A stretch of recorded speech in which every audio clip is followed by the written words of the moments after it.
Yo, you know what it is. Another episode of that Victory Talk podcast. We started really close to on time today, man.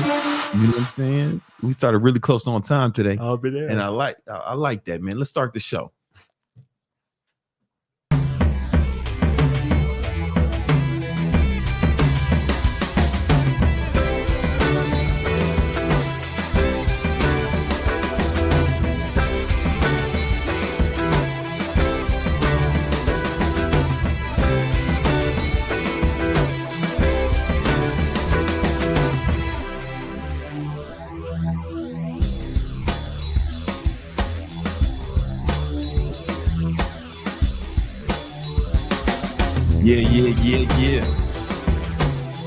Yeah. Listen, that shit's going haywire out here, man. The world's going crazy.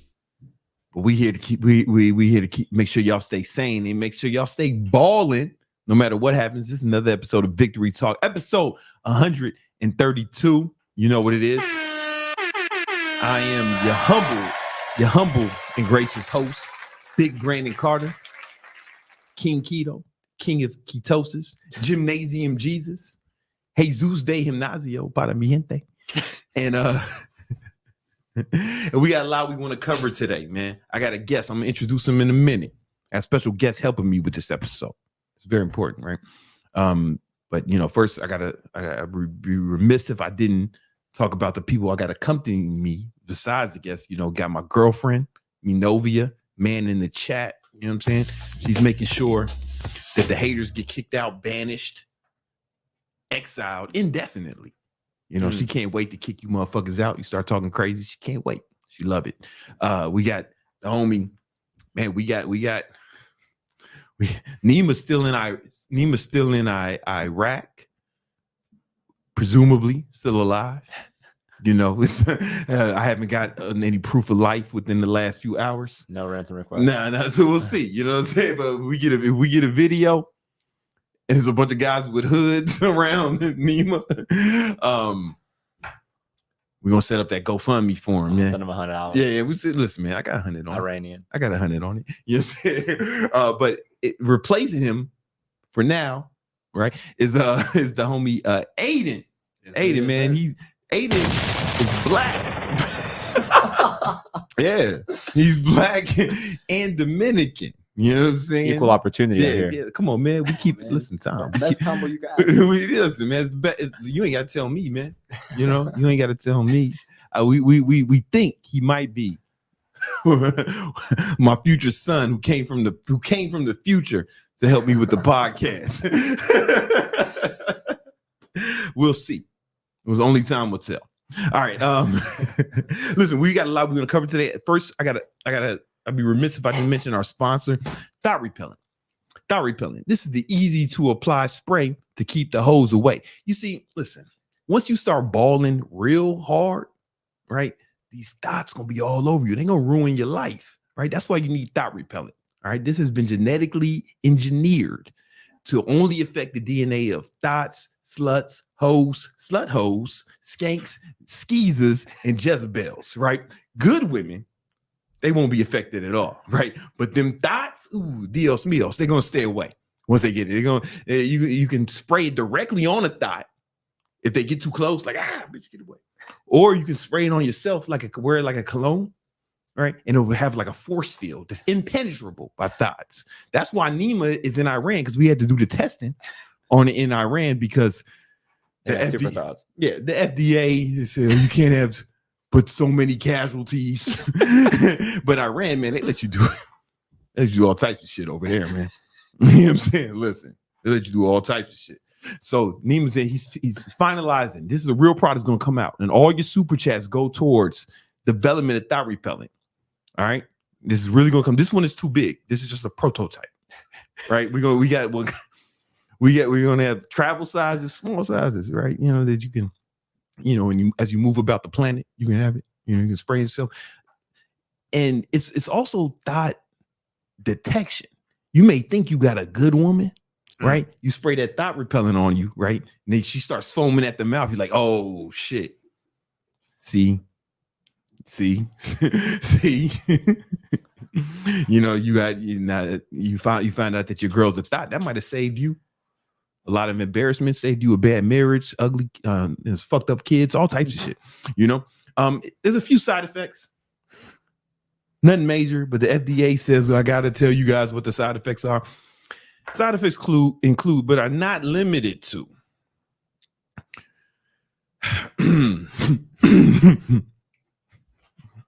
British teeth, Bluetooth booty, saber-tooth semen, post-nut charity, all right, violent wet dreams, the ability to read your own mind, sleep breakdancing, neon nipples, racism,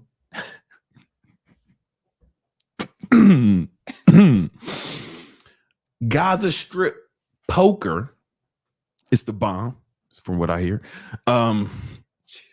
What's Kanye West Nile disease, mansplaining, involuntary Wakanda accent. We have to keep the thoughts away. The shit niggas had in I Am Legend. Trisexuality. Motherfuckers try anything, man. Off-white privilege. And no friends November. All right. Now, consult your physician if post-Malone traumatic stress syndrome lasts longer than 2-3 months. Then you probably want to seek help. All right. Oh, and the occasional Call of Booty Modern Warfare, Black Ops Edition. Yeah. All right. Small price to pay to keep the thoughts away, guys. All right. All right. All your super chats go towards research and development for Thot Repellent. All right. Now listen, guys. Shit's about to get crazy in the world, man. We got an election coming up. I got a guess. We're gonna talk about it. I'm gonna bring in the guest in a minute. But we got an election coming up, right? Who knows what's gonna happen? Shit's getting crazy out in the world. And to make matters, you know, we got wars going on, right? Motherfucking, we got wars going on in the Middle East. Yeah, I know it may come as a shock, man, but there's a lot of turmoil in that region, right? We got inflation skyrocketing, unemployment is rising, and to make matters worse, economists are now saying that we are on the verge of a recession. Let me show you some. Let me show you some data, right? So, Goldman Sachs has recently raised the probability of recession to 40%. 40% chance of recession by March 2025. Right?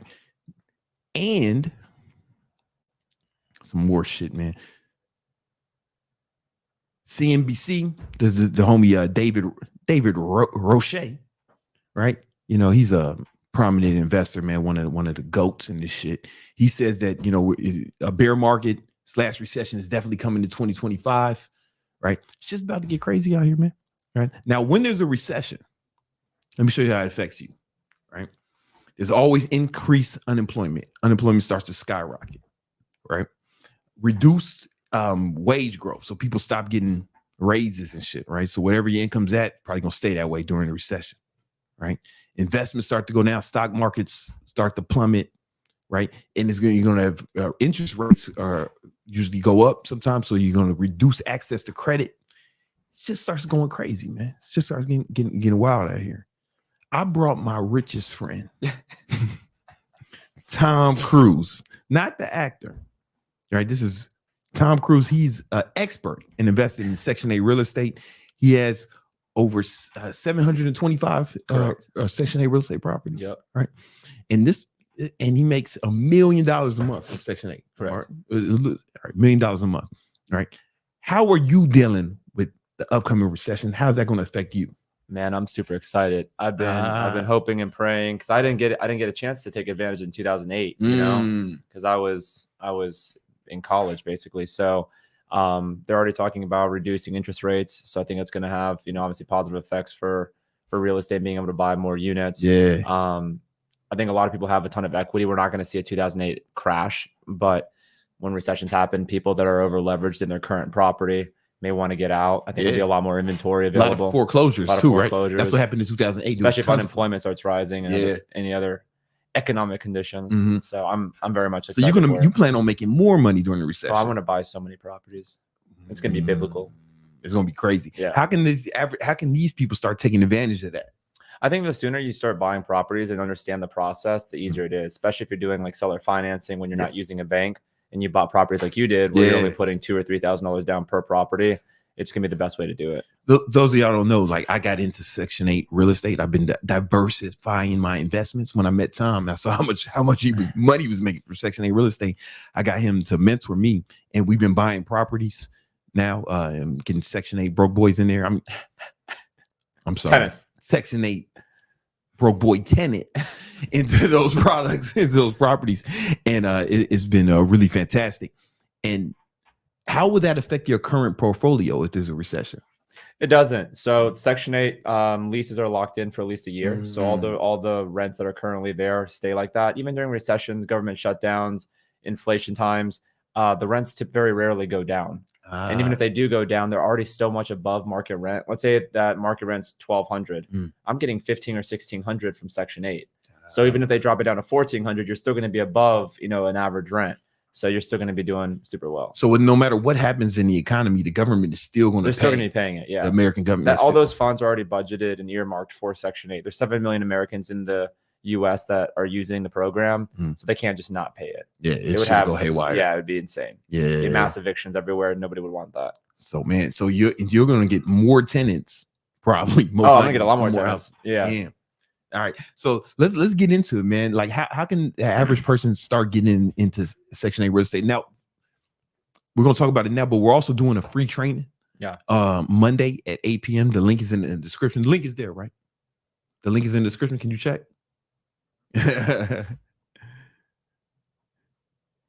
It's going to be Monday, August 19th at 8 p.m. Eastern Standard. Can you check the description? We should have checked that before. Nima would have had it in there. You know what I'm saying?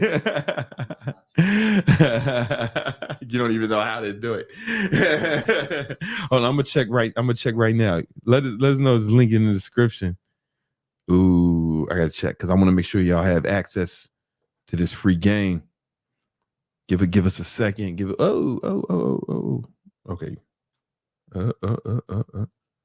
Nima probably did it, man. He wouldn't leave me hanging like this, man. Nima wouldn't do that to me unless they got him.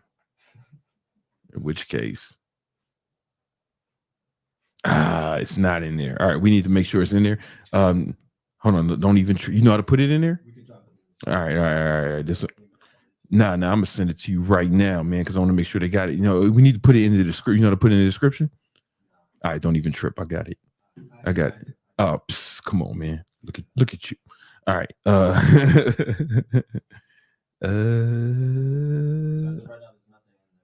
It will be momentarily. Hey, hold up. Give us a second, guys. Give us a second. You know what time, man? Start telling them how they can get into Section 8 real estate though while we waiting. Yeah, sure. So if it depends on how much cash you have, I'd really recommend a minimum of $10,000 as far as cash to have to start. That'll allow you to get your first to second property, especially with seller financing like we did with Brandon. A lot of the properties that we're buying are going to be in the Midwest and the Southeast. These properties are going to be $60,000 to $90,000. 3 to 4 bedrooms is ideal. And being able to find a tenant for these properties generally takes anywhere from 5 to 7 days to occupy one of these units. The rent, for the most part, is paid for by the U.S. government. Sometimes the tenant might have a small portion. So let's say the rent is $1,700. they might pay $50, $60, $70, and the government pay the other, $16.30, $16.40. That's why I love Section 8, because it takes out the hardest part of investing in real estate and putting into the government's hands. And I've been doing it for 8 years. I've gone through a pandemic with it. My best year actually was in 2020 during the pandemic, because Section 8 kept paying and no tenants could move out. There's nowhere to go. So that actually turned out to be one of our best years. So it gets a lot of a bad rep, with people thinking you're gonna get bad tenants, which is true. If you do not screen your tenants, if you don't know what you're doing with property management, that's going to be the case anywhere. That's how Airbnb screens their tenants. Long-term tenants are going to need to be screened regardless. But if you're checking for evictions, if you're checking for background, if you're checking for the things that you want to make sure to avoid bad situations, then it works really well. Okay. Now, how much money you need to get started? I'd say 10,000 is a good starting point. 10,000. Yeah. Is that what you started? I started with between 8 and 10,000. Okay. I started also 8.5 years ago. Got it. Now, there is a way to get more. There's a way to start with less money, though, right? Yeah. I mean, what I would recommend is $2,500 to $3,000 for a down payment per property if you're looking for seller financing, and then typically another $3,000 to $4,000 works really well. Just having reserves, just to be able to have any inspections issues to be able to get it right. So, like you said, $5,000 to $6,000, but if you want to buy more than one, then 10,000 is a good starting point. 10,000 is a good starting point. How you exactly did you get into this? So I got into it by accident. We talked about this before, but when I started buying properties, I was buying regular properties, non-Section 8. I was buying units that were $120,000 to $150,000. I was doing seller financing on them. I've done first-time home buyer loans. I've basically done any type of financing you can think of. I was involved in, and then I found a property for $50,000, and it was rented for $1,350. Yeah. And the day after I bought it, the seller told me, "Hey, we need to switch you over to direct deposit for Section 8." And I had no clue what that meant. I had never done Section 8 up until that point. So I kind of got thrown into the deep end and just figured it out. And then once you found out that they were going to pay you every month, you said you only do Section 8. Then I just switched everything to Section 8. Any leases that were coming up, I kicked out the tenants, replaced them with Section 8. Got it. And so I think we have it in the description now, right? Not yet. All right. We are going to pin it in the comment. You make sure we're doing a free training this Monday at 8 p.m. to let y'all know more about it. All right. He's putting it in the comments right now, and it's going to be in the description in a minute. Right. So how long did it take you to build up this portfolio you have now, where you got 700 units and you're making $1 million a month? Yeah. So from when I started Section 8 to currently, it's about 8 years, 8.5 years. And that was just buying through a lot of different methods. Like I said, I did a lot of seller financing. I did commercial loans, residential loans. I did private money. I basically used every type of financial instrument that was possible to be able to get into these properties once I realized the arbitrage opportunity. Yeah. Now, what's the best? Why is this the best thing? I'm sorry. Why is Section 8 real estate the best investment to have during a recession? Why is it the best? Yeah. So with anything else, right? With stocks, with crypto, there's a lot of volatility. There's going to be a lot of cycles. And, if you want predictability, the best thing to do is to have Section 8. The income is guaranteed. I make all my tenants sign 5, 7, 10-year leases. So the income is locked in for, long periods of time. On top of that, the government's they'll pay you on the first month. It's direct deposit. You don't have to go chasing for a check. You don't have to go, ask for the tenant. It's going to get paid.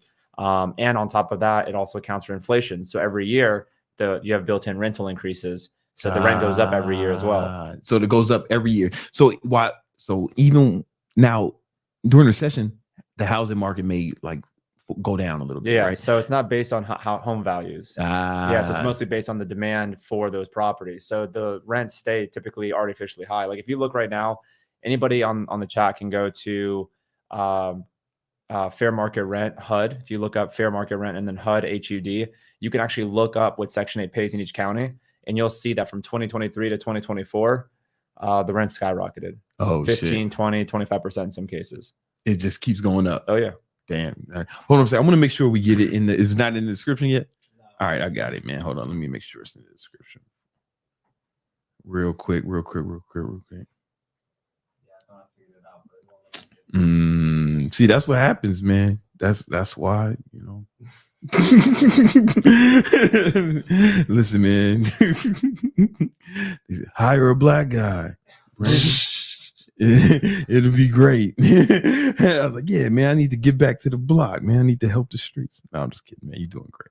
I'm gonna make sure. I'll get it in there, man. I got it. Or do I? Damn. It's not in the description yet. Did you pin the comment? Yeah. All right, there it goes. What? All right, hold on, man. 1 second. I got it. Do we have any super chats while we're waiting on that? We do. We have John Tux or John Tux. Mm-hmm. When are you going to link up with C. Murphy in Thailand? Nima said he fixed it. Wait a minute. Is it? Let us know. Is it in the description, guys? Nima said Nima just texted me. Nima. Hey, shout out to Nima. He's still alive. And awake. It's probably like 4 in the morning. Hey, that's what's up, man. That's what's up. We're not going to link up with Tyler. Yeah, I have no plans on going to Thailand. I do not, man. Shout out to you, man, for the contributions to the super chat. All right, now let me ask you a question, Tom. Yeah. As far as the election goes, right? Yeah. You know, a lot of people are concerned about that, you know, and they're concerned about how that affects the economy. How would that affect your portfolio and your business now that you're doing Section 8? So it wouldn't really change it at all. Like I said, there's already preset budgets for Section 8 along with what they're paying, you know, it's all based on zip code and county. So regardless of the president that comes in, yeah, I mean, they could potentially reduce entitlements, but all that's going to do is just create higher homelessness, which no sitting U.S. president wants to be responsible for. So even when Trump was in office in 2016, you know, they were talking about getting rid of Section 8, but they never did. Yeah, no one really took it seriously. The Democrats aren't going to let that happen. So there's, you know, a lot of give and take on either side, but it's been around for 70 years. It's been working for all accounts, like super well. Yeah. It keeps a lot of people, especially veterans, you know, that need help getting housing, elderly people on fixed income that can't afford safe and affordable housing, single parents. All of that is included in there. Okay. Guys, we got the link in the description now, man. Shout out to Nima, the big homie. You know what I'm saying? That's what's up. All right, so it's all in there. So you're really not really tripping off who wins the election. No, it doesn't matter to me. You don't give a fuck. It really doesn't matter. Yeah, that's what I'm saying, man. Yeah. When you ball in, it don't matter. It's like I mean, especially with Section 8, because I mean anything else, it's not as guaranteed income. If you're Airbnb, it's gonna be very cyclical. If you're doing long-term rentals, you're going to have, you know, tenants move out for jobs. They move out for education. They move out for a million different reasons. Section 8 tenants stay in the properties for years. They're not leaving for jobs. They're not going to college. They're not, you know, they're just living there. They're just living there, man. Listen, I know people. I have tenants from 8 years ago still with me. From when I started. Oh, yeah. Probably paid for the house twice over at this point. Come on, man. Yeah. Come on, man. Listen, can we go? You have some software that helps people with this. Yeah. Right? You want to show the software? Yeah, I can show you. Where I got to go? Just go to app. Oh, yeah, let me move this so you can see. Let me make sure I can get login. We're going to get the login, man. We're going to show you. Because Tom, he created his own software, right? It was initially for him, but now he gives it to the Section 8 students as well. And I do it too. I don't want to show them my login, but you have a dummy account one that you show the public, right? Yeah, I do. All right, well, Tom's looking for that, man. Yeah, just give me a second. Okay, well, Tom, let's answer some more of these super chats while Tom is bringing that up. We have the HVAC podcast. Was told I need higher paying clients. Where do the big ballers hang out? I'm really good at generating leads, PPC, and Facebook, TikTok ads. Okay, well, here's the thing. I mean, you could find those people in person if you wanted to, I guess, right? But if you're really good at generating leads the way you say you are, you can use that skill set to get clients. Like I know a lot of people who own agencies and they advertise to get clients. In fact, that's how I met Nima. Actually, he was doing an ad for people who wanted video work, and I was like, "Oh, that shit is dope." And he's looking for people who needed video work in Miami, and I just DM'd him, and he started working for me, right? So I mean, like the easiest thing for you to do, if what you say is true, right, then generate those leads for you. Right, use you know what I'm saying. And I don't mean that to sound derogatory, but like, there we go. In the future, man. You see, use that same skill set to generate your leads, those leads for you. However, if you wanted to meet some people in person, so one thing I know, I got some friends I have a lot of friends who own agencies, right? And so I call this the scavenger method, where they'll join mastermind groups. They'll pay to join the mastermind groups for like entrepreneurs, and then they'll close the people in the group for their services, right? So like they get these people, they probably got some bread, they probably got some business. If they got 10 to 50 grand for a mastermind, right? You join one of the expensive ones and get clients out of that. All right. I know a lot of, matter of fact, a lot of the ads people who I've hired, I've met in masterminds, as a matter of fact. Yeah, actually. So I call this that scavenger method. You know what I'm saying? Join groups. There's also like, if you got like a supercar, I know in Miami they do that. What's that supercar shit? They do cars and coffee, or supercar Saturdays. Supercar Saturdays, cars and coffee. Shit of that nature. Log into yours. It should be fine. Okay. It'll be the same account. I bet.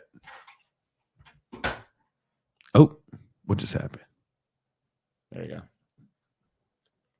Uh-oh. Because they just created some crazy secure password for me. All right, let me cancel that. He has a follow-up. He says, I'm running ads, but most people run away from 5K retainer, bro, trying to charge 10K. Yeah, I mean, listen. Are you as good at running ads as you think, right? Because I know I legit know people who. What's the offer? He has an ad agency. He runs like pay-per-click ads, Facebook and TikTok ads for people. Where the big boss? I'm like at engineering leads, PPC, Facebook, TikTok ads. Like 10K, man. That's like, I mean, yeah, you definitely need to step your game up, because that's like regular ass. They do a contingent. So all the ads people that I pay, they don't charge flat retainers. They'll just charge based on performance. A lot of them do that. Yeah. Yeah. So that's how you get, big bonuses. Yeah, you should actually join my boy Jeremy's mastermind. Not now, it's all full of average agency owners, so you won't get any clients out of that, right? However, the way he teaches people to run their agencies, man, they don't even do retainers like that. Yeah, they do all performance based. That's where the big money's at. Because if you get somebody that has a good offer, and then they're able to drive a ton of traffic, you're able to capitalize on 5, 10, 15% of that. Yeah, and then Your value is based on their performance. Yeah, so it's like they can't lose money, right? Because the leads you bring in pay for you, right? Your service pays for you, so it's like it's almost like free money for them. Yeah, I would do that shit. But Jeremy, he breaks it down way more. All right, I want to show you guys this software that Tom has. All right, this is one of the reasons why he's my Section 8 mentor and why I went to him. He has software to help you get motherfucking to help you find the real estate. You can find the tenants too, and keep track of everything. And we're going to show you the software right now. Let's go. Cool. So the base of the platform. Oh, did I lose the screen share? There we go. Yeah, there we go. Ideally, I like $700 per month in net cash flow. So this actually allows you to search for properties based on the monthly cash flow. So if we're looking at a unit between $55,000 and $75,000, you can see really quick, okay, these are the units that are going to be in that price range. You can grab a property, and you can see this one here, cash flow is $835. That's cash flow after expenses. Yeah, that's after expenses. So the expenses are here: property management fees, taxes, insurance. If you want to do seller financing like Brandon did, and you want to say, let's say you put $3,500 down, then your cash flow goes down to $665 if you put less money down. But you're still making almost $8,000 per year on this specific unit. So, and then also, like Brandon says, you don't want to be buying in these war zones full of broke boys. So a big thing that we do is check crime. So you can put any address in the country here, and then you're able to go and see exactly what the crime is. So the only thing that's really high here is burglary. Not a big deal. Just make sure your tenants know how to fight. Yeah, everything else is pretty good. Yeah. So you can check the crime. You can check, and I like how it does the calculations on the unit for you, so you know exactly what you're getting into. So that's a big difference between us and like any other platform, is that it's going to allow you to actually search by cash flow. That's the only thing that matters. And you can only get this software from you, Section 8 Pro. This is Section 8 Pro. This is my proprietary Section 8 software. It's going to show you all the units. We also filter based on condition. So like a property like this, there you go. It's basically move-in ready, $69,900.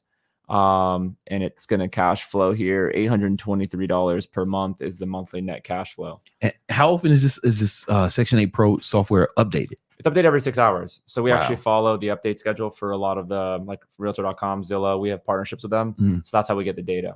How much did you pay for this to get to develop this? I mean, we've been doing it for over a year. I mean, it's hundreds of thousands of dollars. Because I also have my property management software as part of it too. So, ooh, the Cruz control property management. So we'll go over that on the training Monday night. I'll do a full demo of that. Yeah. Listen, guys, if you guys want to learn more about the Section 8 real estate shit, man, go ahead and click the link and join the free training we're doing. Me and Tom, we're going to be breaking the whole thing down, breaking down how I bought my properties, how I got into it, and how you can too. How much money they need to start? I would say between $7,000 and $10,000. Really, $7,000 to $10,000. What about credit? What if somebody's credit is all fucked up? You don't need to have credit because we're not using banks, right? So if you want to do seller financing, we're going to be negotiating directly with the homeowner, like we did with your deal, where you only put $2,000 down. Yeah. So I mean, and that's a good starting point for a down payment. I always say $7,000 to $10,000, just so you have a few extra thousand, just for things that are going to come up, especially for closing and things like that. But you don't need credit, don't need tax returns, no income verification, because we don't have to jump through all the hoops that the banks show. And you don't, like, we bought mine in a different state, right? Yeah. It doesn't matter where you live. It doesn't matter where you live. You don't have to be a real estate agent. There's no certifications needed. You just need cash. You just need cash, man. This is a great way to start diversifying your income and preparing for the recession. And you know what? Another thing, man, if you already got like properties, when there's a recession, like so during C19, when all the stocks dropped, I just use cash to invest in the stocks, right? Okay. But one of my boys, he had a huge real estate portfolio already, right? And he refinanced them. Oh yeah, pulled the cash out and invested like $1 million in the stock market. By the time a year later, he had 10 mil. Yeah. Right. So like he was really ready. Oh yeah. And that's my plan for this next recession as well, as well as buying more properties. Yeah. I mean, it's just going to generate cash flow that you can reinvest. And at the same time, it's also just a hedge on inflation. It's great for tax benefits because you can have deductions, depreciation. Yeah. There's a lot of different advantages to having it. What kind of tax benefits do you get from section? So I mean, you can do cost segregation like you would with an Airbnb and then reduce it that way, or you can take like the depreciation. I think it's like 28.5 years. So you're able to depreciate that significantly. Guys, man, which will offset a lot of the income from it. Yeah, listen, guys, you don't want to have to try to figure this shit out on your own. Join the free training and check it out right now. The link's in the description. All right, yo, I think we got some more super chats. If y'all got, is it any for Tom or are they all for me? If you got one for Tom, let's do that one first. But if it's for me, I'll answer it. And Tom's rich too, so he knows some things. We have KMS. Section 8 has a bad rap in Vegas because of tenants trashing houses. Tight market on West Side. Most all real estate is occupied. Plus Section 8 waiting list is 5 to 10 years out here. Advice? Yeah. So I mean, that's really common misconceptions. That's what keeps a lot of people on the sidelines and why you don't really hear about Section 8 period. First of all, Vegas in general, Henderson, the whole area is just not great for Section 8. The rents there are pretty low. The property taxes are not ideal. And on top of that, you also have, when you're saying tenants trashing houses, that's just a result of having a shitty landlord or shitty investor. They think that just because the income is guaranteed from Section 8, that the tenant quality is guaranteed. And you have to screen the tenants. Doesn't matter if it's Section 8 or non-Section 8. If you put somebody off the street that just, flashes some money for a deposit in your face, they're going to be doing something illegal. A lot of these people are just throwing people in there, taking the deposit, and then they're shocked in 3 months that they're, getting an eviction or the tenant, goes to them and they trash the unit. We have 725 properties. We might get Out of that, maybe 3 to 5 trashed units per year. It's it. very little, because the only time that ever happens is if we buy a property and we inherit a tenant. A tenant already came with the property. You have to honor the lease. So a lot of times, if we kick them out after the lease is up, then you might have a trashed house. But even then, we're buying, like I showed you in the software, 800 square feet houses. You know, there's a lot of ways to mitigate that. We don't pay for roofs. We don't pay for foundations. We don't pay for HVAC. A lot of the capital expenses, we are able to avoid that altogether. And we'll go over that in the training too. Yeah. And how do you screen them? Yeah, so we're checking for a lot of things. We're checking for background. Obviously, can't be on an offender list. You can't be a felon. Yeah. We also don't rent anybody with an Android. Excuse me? No, go tell me about that. We don't rent to any tenants with Androids. What if they got a Samsung? It doesn't Pixel? matter what it is. Straight up, we just don't rent to anybody with a Samsung. We did a study on the entire tenant base a long time ago and realized that the evictions were disproportionate to Android usage. So if they have a green bubble for an application, we just don't process it. Wow. Yeah. Because, you know, it's funny you say that, because people were like, yo, man, my fucking Samsung Note is like so dope. My iPhone. Yeah, it doesn't matter. For every Samsung Note and S25, whatever they're on, you're going to have a $29 Walmart prepaid, 20 of them. So for the most part, it's just a great screening tool. If we just do it. There's going to be somebody with a Pixel, dope phone. It's just going to be late, Let's be honest. Majority of Section 8 tenants do not have Pixels. Nah, they got them Android phones. You know what I'm talking about? Them gas station prepaid burner phones, man. On top of that, we're checking obviously no convicted felons, no Android users, credit. There are Section 8 tenants with decent credit. So anything over 620, 650, we'll entertain. Because for better or for worse, you are your credit score, right? So if you have a 520 credit score, you're not paying AT&T, you're not paying the power company, you're sure it's not going to pay us. You're not going to hold up your lease. It's just not somebody wanting the property. So that's why they have to pay a small portion. They have a portion. They might have to pay like I said, $40, $50, $20 out of the $1,700 rent. So the credit report more talks to their character versus their actual financial situation. And just because they have a voucher doesn't mean you have to let them in. You can still screen them. Yeah, and that's why you see these people saying Section 8 has a bad rep in Vegas. Section 8 has a bad rep everywhere because you have investors that let these tenants into property without properly screening. They just let anybody in. Yeah, if I did that for my properties, I would have been broke 5 years ago because I would have been constantly rotating tenants in and out. I would have been paying for repairs, when tenants move out. So, and your software, the updates on this, it actually does that too, right? You can actually find tenants. Yeah. Find tenants. So we're building out Tenant Finder that should be launched next month. So you'll actually be able to find tenants. It's LinkedIn for the poor. Yeah. and you can check this credit score. You can check their credit score, background checks. If they're on any offender list, it's going to show you all that. What's the best tenant? What are you looking for? Who's the ideal tenant? It's a close tie between a single mom with 4 kids and then a fixed income 74-year-old. Why 4 kids?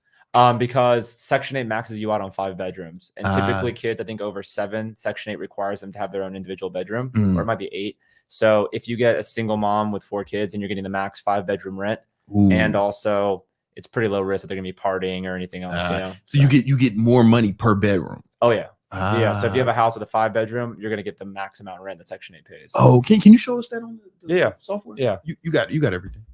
You got the juice, man. So if we come up here, this shows the bedroom count. Yeah. So as you can see here, 3-bedroom in this zip code and county pays almost $1,400 per month. So what we're able to do here at the same time, you see there's 247 pages worth of properties for properties that are going to cash flow that. 5-bedroom properties are pretty rare, unless you're going to major metropolitan areas. Most of the time it's 3 or 4 bedrooms, but I'll try to show you a direct comparison here. 3 here. This is sorry, you're kind of hiding it right here. This is a 4-bedroom in Dexter, Missouri. So this is 1,300, which for Dexter, Missouri is probably pretty good. Yeah. And it's really going to depend. There's also going to be some properties that are just going to be total shit boxes. We're not remodeling. We're not renovating. We're only going to be spending, a couple $1,000 on making sure we pass inspection. So, and that's typically what we're going to do. So something like this, from an exterior, you have a great roof, good curb appeal. Tenants are going to care what the property, for the most part, cosmetically looks like. So this one here makes $7,500 per year. And you're risking, let's say, $4,000 on a seller finance down payment, and you have all the expenses already taken out here. So that just gives you an idea of kind of the type of property that we're buying. That makes a lot of sense. Guys, If you want to know more about that, we're doing a free training. All right, link in the description. Sign up now. You're going to learn all about how to find the best Section 8 properties, how to get seller finance deals, so you don't have to do credit checks, don't have to fuck with the banks. Right? It's going to be on Monday at 8 p.m. Man, click the link in the description right now. Register, because there's only a certain amount of spots in that. So click that link and register. It's in the description. All right. What else we got? KMS has a follow-up. She says, all true. However, good landlords are not having in Vegas no more. Screened or not, they're actually trying to minimize Section 8 to mostly disabled, elderly, etc. Advice? Is he trying to get on Section 8? Like because it sounds like those are good people to have in your unit, right? Good lords are not having in Vegas no more. Yeah, I think he might be trying to get on Section 8 and saying that he's trying landlords to aren't accepting Section 8 vouchers. Oh, so like, I'm gonna be honest with you, man. This is Section. Listen, the class we doing is gonna help you get off Section 8, right? You know what I'm saying? Yeah. It's not about how to move into a Section 8 property. It's how to be a Section 8, how to be the landlord, homie. We talking about how to be the landlord. You know what I'm saying? We want you to move out that Section 8 house, man. And even if that's the case, I mean, the elderly, disabled, veterans, those are ideal tenants. Those are the best tenants. So if you're, he's right. Yeah. So in that case, that is accurate. I mean, if I'm choosing between, a 25-year-old single guy versus a 35-year-old, single mom with 4 kids, I'm going to do that all the time. Yeah. Just because they're going to pay more. Yeah. And also, not only are they paying more, they're also paying a higher percentage of the rent, because the worse off the tenant is financially, the better it is for the investor. Because the government's more. Yeah. So you want, in a perfect world, the government's paying 100%. 100%. And that happens when you get an elderly fixed income tenant that's also disabled. If you get the trifecta, oh man, you get the hat trick. 100% you get an every old time. cripple. You get in that bitch, an old cripple with no dependents, and you're sitting pretty. Oh man, that's how you. That's Christmas. Come on, man. Man, we trying to get another crib for their brothers and sisters. You know what I'm talking about? We want the whole fam. We go to a retirement home. Yeah, just poach them. Listen, you posted a reel the other day about asset protection in case you get sued or divorced. You know what I'm saying? Can you talk more about that? Because you make $1 million a month. How? What's it? You know that word? I mean, it's higher than a draft's pussy. I can't remember the last time my accountant told me. It's up there though. I would say it's mid 8 figures. That's not bad. Yeah, it's not bad. That's not bad. So what are you doing to protect your assets? I would say I'm doing a few different things. One, all my assets are in LLCs. That goes without saying, right?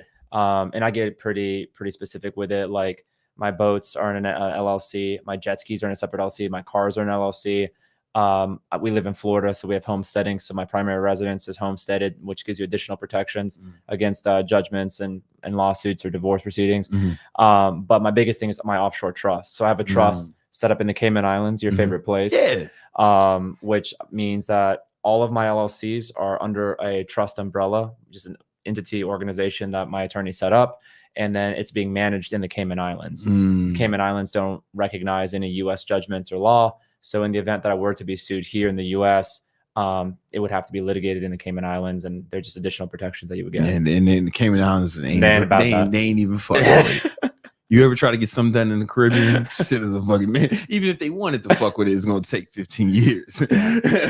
So that's basically what I do for asset protection. Got it. And that protects you from lawsuits and from civil lawsuits. Obviously, nothing criminal, right? That's still going to go directly to you personally, but civil lawsuits and like divorce, family court stuff. So if you get divorced, you have a lot more control because you yourself personally don't own anything. Your trust does. You just happen to be one of the beneficiaries. So you ain't got to do what that soccer player did. He put his stuff in his mom's name. And you ain't even got to do all that. It's a very bootleg, backwards way of doing it. We thought he was a genius, man. We realized he could have just went to the Grand Cayman and had it all up in there. You know what I'm saying? All right, so you make $1 million a month. Yup. You know, it's a light million. I'm trying to get to 2. I feel that. Heard that. How you spend the money, man? You got a big ass boat. Yeah. All right. I spend about $250,000 per month to live on personal expenses. Okay. Majority of that is just my house. It's about $100,000 out of that. That's principal, interest, taxes, and insurance. My boat's another 70 to 75,000 per month, depending on how much we're using it. And then just other just miscellaneous stuff, just cars, right? Yeah, I have cars. Most of my cars are paid off. I have my electric Rolls Royce still has debt on it. But yeah, I mean, that's for the most part what I spend it on. I travel occasionally. We just went to the Monaco F1 this few months ago. I traveled with my girlfriend all over. Yeah, y'all be all over the place, man. Y'all be all over the place. What's the best part about okay.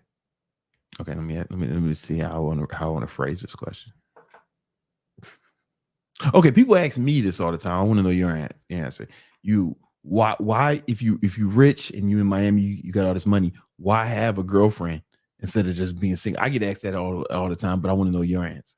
I've always been kind of a relationship type of person. It's my thing. I had my fun when I came to Miami for the first 6 months. I definitely want a family eventually. Bouncing around girl to girl gets, in my opinion, gets old after a while. It gets old, man. I've been doing that first. These guys, they don't know about it. That they're like, oh, girls. It's like, no. Yeah, I mean, it's fun. I mean, don't get me wrong. It was a great intro to Miami, but I mean, that lifestyle will just like suck you up and spit you out, man. Because then you get into the drinking, the partying. It just like you can do it every single day. Yeah, there's nothing stopping me from doing it every single day for the rest of my life. Yeah, and it'll just burn you out. Well, it'd be hard to get to the point you're at too. So sometimes I've seen a lot of people come to Miami and they make money and they get into that lifestyle and they fall off. Oh yeah, I've seen that shit happen a lot. I mean, it's easy to spend $50,000 a night at 11, bro, like that. And then they're up all night. They start drinking, doing drugs and shit. And next thing you know, they fat and poor. Yeah, no time. Things. Pick your battle. You can't be both. You can't be both, man. Come on now. That's awful. Come on now. All right. I guess. Fuck you. Fuck my shit up. We got any? Let's ask some more super chats. We have one for Tom. From the Noble One. How's Louisville, Kentucky for Section 8? Shout out to Mr. Anti-Android. Louisville specifically, I haven't invested there. I do have students that have bought there. I think it's pretty decent. The issue there is concentration of units. The last time I remember, the whole point is for you to be able to get thousands of units eventually, in a couple different markets. If you go to Louisville and if you're looking for properties under, let's say, $100,000 there might not be as much density of properties that you're going to be able to dominate like there might be in a few other major cities that we buy in. But yeah, I mean, overall, that's a general type of secondary market that we would look at. Yeah, and the beauty of the way you teach it is you can do Section 8. It doesn't matter where you don't have to buy where you live. You don't have to buy where you are. So if you live in Louisville, Kentucky, you can buy out of state. Yeah, I mean, we both live in Miami. We're not buying in Miami. There's property managers, there's home inspectors, there's real estate agents. All these people, all they do all day long is, get you richer. Yeah. You know what I'm saying? Would you say that's like a common misconception that people? That's a huge misconception. People somehow think that they need to go like touch and diddle their property locally before they buy it. You don't need to go touch the property. Just think about it. If you buy a property next door, right? And you can go throw a tennis ball at it and the toilet gets clogged up in that property and they call you, you're not going to go over there and plunge the toilet. You're going to call a plumber. And they're going to come and they're going to fix the toilet. Exact same thing. It doesn't matter if the property's 1,000 miles away. You're going to do the exact same action. And they're not even going to call you. You're going to get property manager. You're going to get a property manager. They're not going to call you. They're going to call somebody else. And then at the end of the month, you'll hear about it. Yeah, you'll find out when it's been taken care of a long time ago, right? Yeah. So that's the work. You don't have any of your properties here in Miami. No. Right? You just scattered across the nation. Yeah. Mostly in the Midwest. And you have a team of property managers doing it. That's correct. Yeah. So property managers. The tenants call the property managers. The property managers will handle the issue. And then the only time I've ever called is if a house gets destroyed or if somebody dies. Yeah. There's the only two situations. Yeah. So we have a drive-by or we get calling me, man. Yeah. You know what I'm saying? Yeah. I want destruction or murder, man. Other than that, man, don't hit my phone. So it's typically acts of God. If there's like a hurricane, like in North Carolina where I started, I would get calls on that. But for the most part, it's Section 8 tenants don't want to talk to you anymore than you want to talk to them. No, it's a beautiful, harmonious, symbiotic relationship. Yeah, man. And that's in the price, right? The property management. Oh yeah, property management's already built into the price there. Right. And what percentage is that? That's 10% of the rent. That's pretty standard. That's pretty standard. Once you get more units, you can negotiate like to 7 or 8%. But when you're getting started less than 10 units, 10%. So with your software, you have all the expenses, the taxes, insurance, property management, down, like everything. Everything's already accounted for. Yeah. Boom. It shows you, you know what I'm saying? Your monthly cash flow. Shit is dope, man. Shit is dope. You know what I'm saying? That's fantastic. What other misconceptions? What are like some of the main misconceptions people have about investing in Section 8? I think outside of the tenant quality and them thinking they're going to trash your property, that's number one. Number two, they think that you'd be shocked at how many people think that you have to have the purchase price in cash before you can buy a property. Really? People are like, man, I don't have $80,000. How can I buy a property? I was like, you financed your car, dude. Like you probably didn't have $30,000 for your car cash, right? Yeah. So it's the exact same thing. So this is a phenomenon that I have to explain, that you can finance with a mortgage on Section 8 properties. Yeah. So it's typically just property management and financing. And then you do have a lot of people scared of buying remotely. They're like, if I can't see the house, it doesn't exist. Yeah. You know, that's kind of the mindset through that, which is also hilarious to me because people are always getting like all butthurt that their boss won't let them work remotely because they don't trust them. Right. But I was like, why don't you trust your property manager to watch your assets? And then it's just like things like that. And it's like that's these people's jobs. That's their job full time. They do. And it's all transparent. The money goes into your bank account. It's direct deposit. It's not like your property manager can steal from you. You know, you just pay them. You just pay them. Yeah. It's a beautiful system. Any other misconceptions that people should know? Tenants, management, financing. No, those are the big three. All right. And you mitigate the tenants by aggressive screening. Yeah, right. We're taking 1 out of 10 tenants. In finances, you definitely you especially when you get started, you probably want to do mostly seller finances. That's gonna be the easiest way to get in with the lowest risk. Oh, and you know what? You can filter that on your software, right? Yeah, you can. How can you show them? Yeah, I feel like that's important because that's how we found mine. So if you come back up here to the filters and you come down here, you can actually toggle all the seller finance deals, and then you can see all your favorite deals too. And you can also filter by bedroom count. So if you only want the most profitable properties, you can do that here as well. 3-bedroom, 4-bedroom, 5-bedroom, whatever that may be. And then you can also search here. I like seeing just $1,000. It's going to be obviously a lot less properties because the more profitable, the less common they are. But trailers like this one, this works great for Section 8 as well. And look at this one. This is $1,045 a month in cash flow. What's that mortgage payment? $300? Yeah, because estimated monthly payment $348. Jesus. And that's the advantage here. This property is $69,000.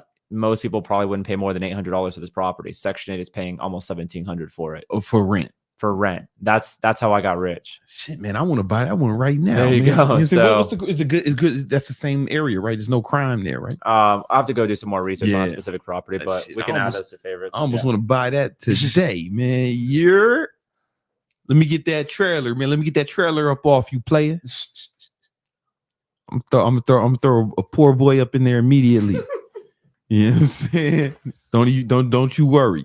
It's gonna have a poor occupant and economically disadvantaged. Yeah, economically disadvantaged. Yeah, they prefer that. Yeah, listen, I get it, man. I don't want to disrespect the economically disadvantaged. You know what I'm saying? the financially disabled, the economically anemic. They are anemic. Are there any more super chats? We have KMS, Kiana, not a male, not on Section 8. Have friends like Tom, just asking questions for them. Thanks, though. Oh, it's all good, man. It's all good, homie. I figure you just spent $30 on super chats, man. So I know you ain't Section 8. Yeah, man. So just because the market there may not be ideal for Section 8, if you're a tenant looking to get on Section 8, there's not really much you can do about it outside of just have a good, background and profile. And sometimes tenants will do this sneaky as hell. And you can do this, Kiana, and you can tell your friends on the tenant side is to apply not on Section 8. So when you make the application to the landlord, just apply as a regular tenant and then go ahead and let them know after, assuming that you pass the initial screening. You still have to have decent credit. You're still going to have to pass a background check. But if you get through the initial screening, sometimes it's easier to kind of, hey man, here's my Section 8 voucher. Yeah, and just kind of drop that in and finesse. And then the landlords, they don't care. So they cannot. Well, actually, I think I don't know about Nevada, but some states will not allow you to discriminate based on if you have a voucher or not. California definitely does not allow you to do that. Oh, but if you like the tenant anyway, fuck it, right? Yeah. And if they pass your initial screening, it's just a lot of landlords may not want to deal with the inspection. So that's especially in certain areas. Tell me more about the inspection. Inspections only take 1 hour per year per property. So it's super straightforward. They come in, basically make sure the property's, inhabitable.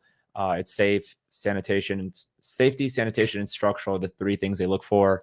Make sure you don't have like a collapsed roof. All the utilities are on. Nothing nasty going on there. And your property management people do that. They do that. They go and meet the inspector there. Walk through it with them. Yeah. And they handle all the complaints as well, like everything. They handle everything. Yeah. You don't have to do nothing. That's the beautiful part about it. Is it really is passive. If you get the right property with the right tenant and the right property manager, you shouldn't hear anything from them. You do that 725 times, and then what's the average from your students, right? Or maybe for your units, or what's the average cash flow per unit? Especially when you're doing seller financing, I would say between $400 and $500 per month. When you're only putting $3,000 to $5,000 down per property, I would target anywhere in that $400 to $500 range. Yeah. Do you buy most of yours?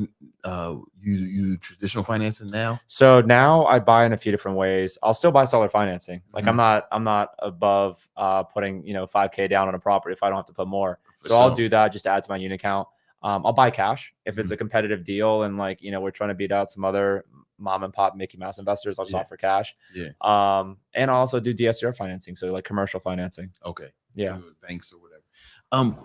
Now you said you started with what's it called? Wholesaling. Dog and wholesaling. Yeah. Tell me more about wholesaling real estate. How's that work? Wholesaling is basically when you don't have any money and you can't buy a property. So what you do is you go out and you find a property that might be distressed. Let's say it's for sale for 60 grand. Ideally, you're buying directly from a homeowner, for sale by owner, like on Facebook Marketplace or Craigslist, where there's no agents involved. It makes things a lot easier. And let's say you're selling a property, Brandon, for 60K. I come to you and I'll say, hey man, I'll give you 52,000 cash for the property. Okay, cool. So we put it under contract for 52,000. I'll say, hey, I'll see you in 3 weeks. We'll close on the property. And then I might go to Aiden and say, hey, Aiden, I got this property that's probably worth 62, 63,000. I have it under contract for 52. I'll sell it to you for 54. So what I would do is I would then assign that contract, because I'm never buying it. I don't have the money to afford it. I would give it to him, assign it to him. He gives me the $2,000. So now he has it under contract and then he closes with you. Got it. It's just called as an assignment. I'm literally assigning the contract that I found with you, give it to him, and then he's buying it from you cash. So you ain't have no money when you started. I had a side hustle. Like I did web design and SEO. So I was making $3,000 to $4,000 per month. Yeah. So I had money to live off of, but what I really needed was to be able to have the bankroll to be able to fund my down payments. It would have taken me 3 months to put together, $3,000 or $4,000. Yeah. And then you started to do that, and you teach that too. Yeah, I teach wholesaling as part of it. Yeah. Oh man, so those of y'all men who are like financially, economically disadvantaged, y'all need to register too, man, so you can learn that part. Yeah, because that's a good way. Did that help you with your journey as well? I'm assuming, right? Yeah, it helps you identify good properties. Yeah. That's how we got my place. We found one of those wholesalers. Wholesale deals. Yeah. I gave him like $1,000 or something. Yeah. Here you go, me. Here you go, man. And also, no, none of these units are furnished. We're not buying any furnished units. These are not Airbnbs. Like we're buying empty, bare bones, and we rip out all the things that are not required by Section 8. So they got to put their own furniture up in there. Oh right? Yeah. We pull out ceiling fans. We pull out food disposals, and we'll rent it back if they want it. Yeah, you can rent that ceiling fan. Yeah. Section 8 pays for that, or no, the tenant will pay for that. Because if the ceiling fans break after the inspection is passed, then in order to pass the next inspection, you have to replace the fan. So we don't like to do that. So if you just replace them with a dome light, for example, or you remove the storm door, or you remove the food disposal, if they want it, that's fine. They can just rent it for $25 to $50 per month. Yeah, you make pretty good money. It's an extra $40,000 a month. Really? Yeah, per unit or no. For portfolio wide. For 40,000. Hey, that's cool, man. Yeah, it's a nice, shit, man. 40,000 for ceiling fans that we had anyways. Yeah, man, I like that a lot, man. What other super chats we got? I see we got 7. We have King Carbs. What's a good cash amount to know when to sign up for Section 8 coaching? I prefer 20% down over seller finance. Do homes in your investment markets appreciate well? That's a fine question. Yeah. So if you go with DSCR, like commercial loans, and you want to put 20% down, you can expect the average purchase price around 80,000 for a solid unit. So 20% down on that is 16K. Figure another 3,000 to 4,000 in closing costs. So you're looking at 20,000 per door if you want to use a bank. We have private lenders that you can actually use that don't require tax returns, don't require income verification. All you need is like a 630 or better credit score is all that they're going to require. And then as far as appreciation, yeah, in certain areas they're going to appreciate. Like where I started in Wilmington, North Carolina. That area has appreciated too much now because you can't even buy a property there for less than 100K now. So, but the goal here is not appreciation. Cash flow. The goal is cash flow, because what a lot of people also don't consider is the fact that the tenant's also paying down your mortgage. Yeah. So not only do you keep so if the mortgage is $400 and you're getting paid $1,700 by Section 8, not only is that $400 or however much you're putting towards the mortgage going down to reduce your debt, you're also building equity and also getting cash flow on top of that, on top of getting the taxable advantages. So you're reducing your taxable income. You're making cash flow, and also in 10 years the house is going to be paid off. Exactly. So the house will be paid off, so your net worth will go up. Oh yeah, right. Even if the house price stays the same. Yeah, the house price can stay the same, but your debt goes down. Yeah, and it'll pay you every month. Exactly, and it's guaranteed. Definitely guaranteed. Like I don't know no other investment that's guaranteed to pay you every month. Yeah, because this is the only one that's guaranteed by the full fucking faith government, and back in the government, by the U.S. government. You know what I'm saying? USA. You see how many gold medals we won? We beat everybody in everything, right? Most gold medals, most medals. Y'all lucky we don't like soccer, because we like that shit, man. We fucking dominate that too, man. Y'all lucky black guys don't like soccer, man.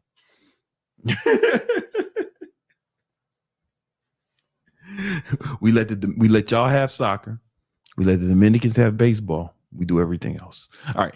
What else we got? Chats, are there any? Is that super chats or is that another question? That's just a good question. You want to answer that? Okay, yeah.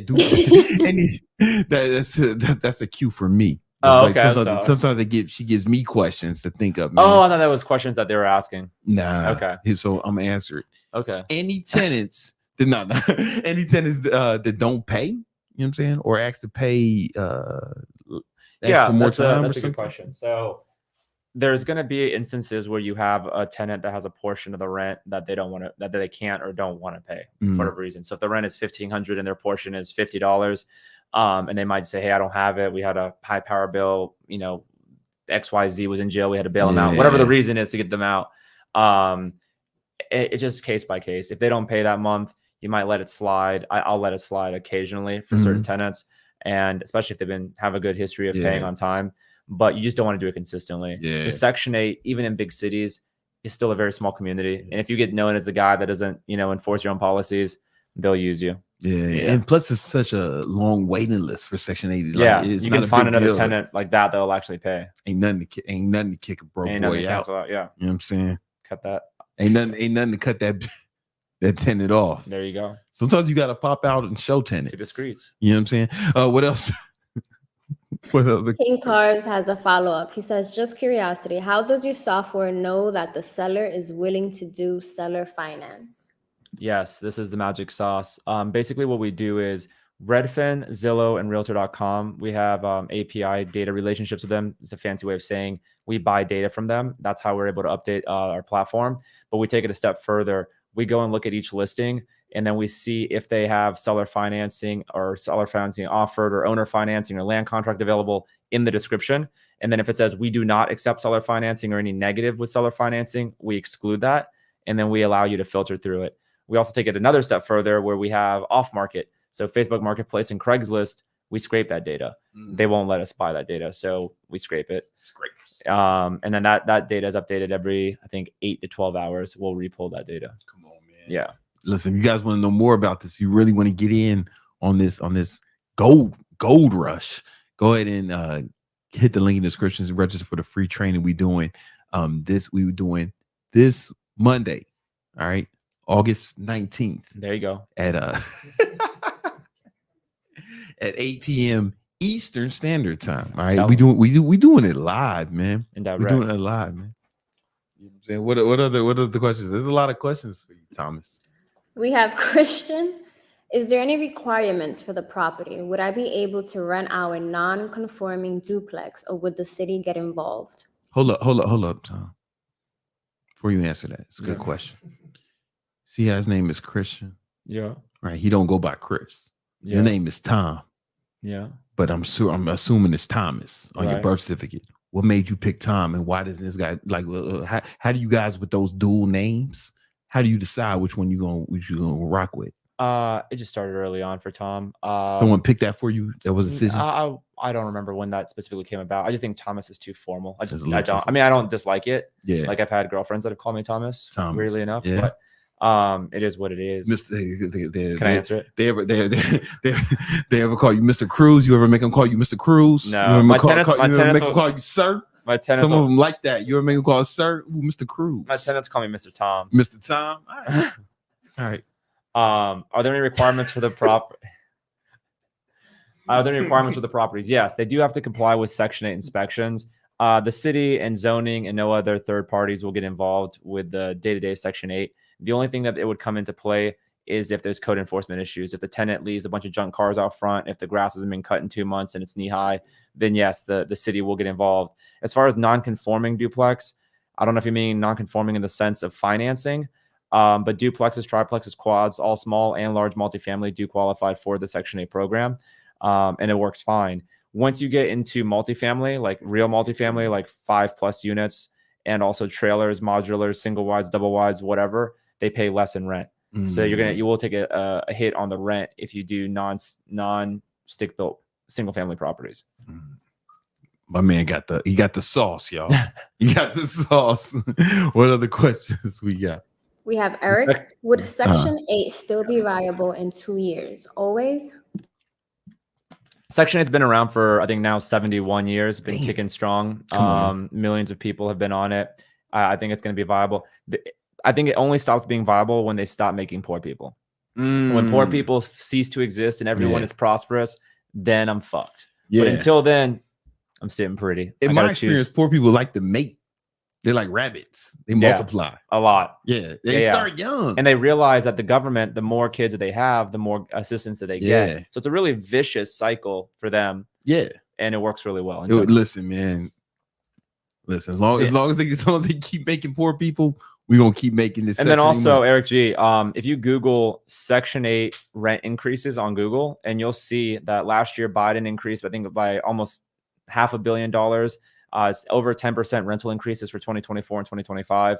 So if anything, they're just adding to the program. So I think it'll be even more viable as the time goes on. Shout out to Joe, man. He probably don't even remember doing that shit. He probably forgot he did that shit, man. You think Kamala is gonna do it as well? I don't know what their policies is on fair and affordable housing, but I assume based on Democrat policies, they're going to expect. The Trump, he ain't going to decrease it. No, I mean, he didn't do anything with it in 16, 17, 18, 19. So he ain't even touch it. I think we'll be sitting pretty. You know what I'm saying? Yo, man. Shout out to all our public servants. All right, what else we got? Christian said, in the sense of something not zoned to be a duplex, just a residential property that's split in two. And it goes back to his question about, would I be able to rent out a non-conforming duplex? I'm gonna call him Chris, man. You get the short name, man. That's a term of endearment, though. So what you're describing is more of like a boarding house situation. If it's not a deeded duplex, the housing authority will look at the way that it's set up with the city, and they won't just allow you to take a single family house that has 4 bedrooms and split it in half. There has to be separate entrances and exits. There have to be separate kitchens, living areas, separate bedrooms. So yeah, you wouldn't be able to just take a property and do that. These are good questions, guys, and that's why, like, you guys, if you really want the game, you gotta show up for that free training we doing where Tom's really going to be breaking it down, man. You think Kamala Harris is black or what? There's been a lot of debate on this.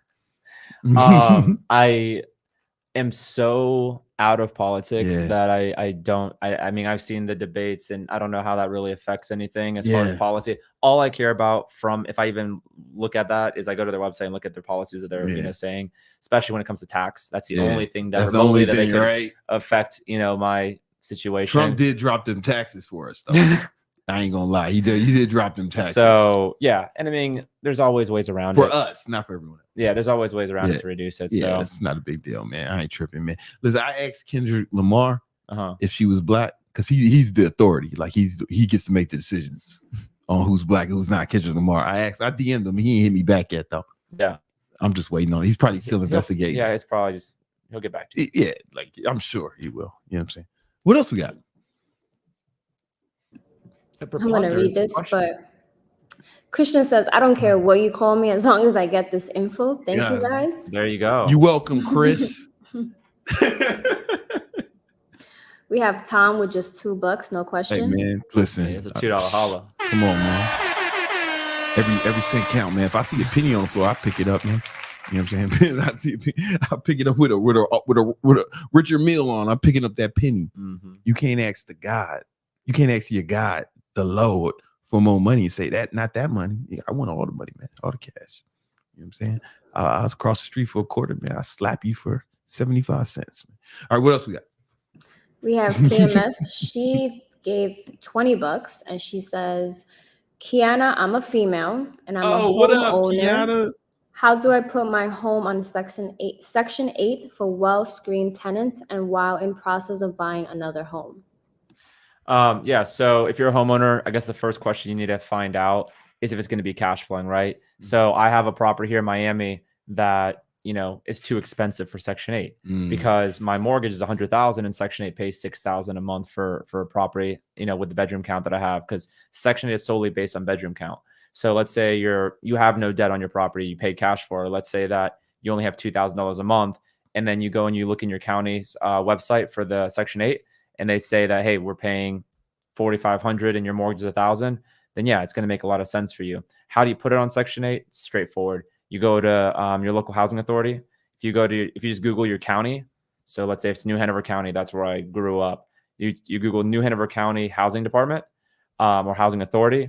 It's going to give you all the forms that you need to sign up for Section 8.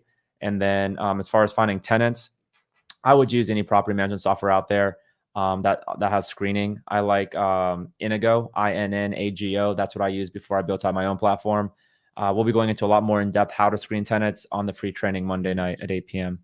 All right. Sorry. I called you a dude. It's just it's 98% males who watch my videos. So it was a good assumption. Yeah. You know what I'm saying? But and I guess the biggest piece of advice, Kiana, is just be patient with it. You're going to get overwhelmed with the amount of tenants that are going to reach out to you when you put Section 8 available on your property. And just look for the best quality tenant. So even if it takes a month, 3 weeks, it's way better to wait, a few extra weeks for the right tenant than to rush in and put trash in your property just to cover your mortgage for a couple months. As a fact, you might end up with like a dope dealer, or like a dope fiend, or one of my cousins, man, on accident, and that's the last thing you want up in here. Man, what else we got? There's a lot of questions. We have Ruben. This one's for you, Brandon. Oh, okay. What do you think about the method of part-time in-person training and full-time online training? Should people do this? I'm sorry, my fault. I was overzealous. We still got the question. Should people do this until they get enough clients, online clients?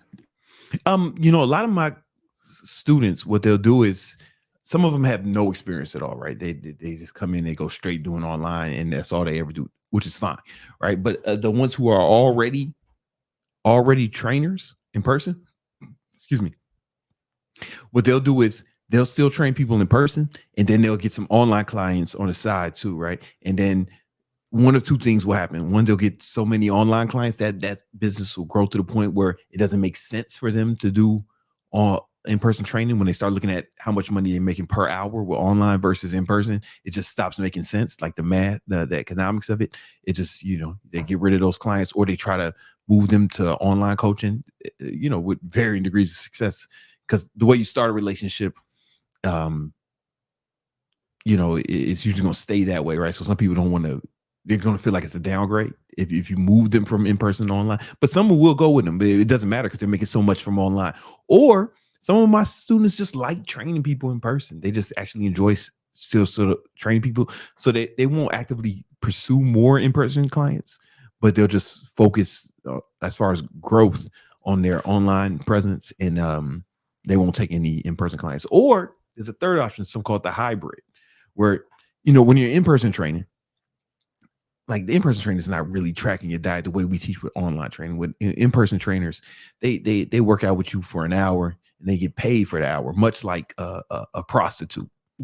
I've heard, Tom. And you're saying this is what I heard. They get paid by the hour, and but in person, and after the hours, then they gone, man. They're not really thinking about you, right? But in person, but an online trainer, what we do is we teach them, we give them the training and the diet, but we make sure they hit their macros every day.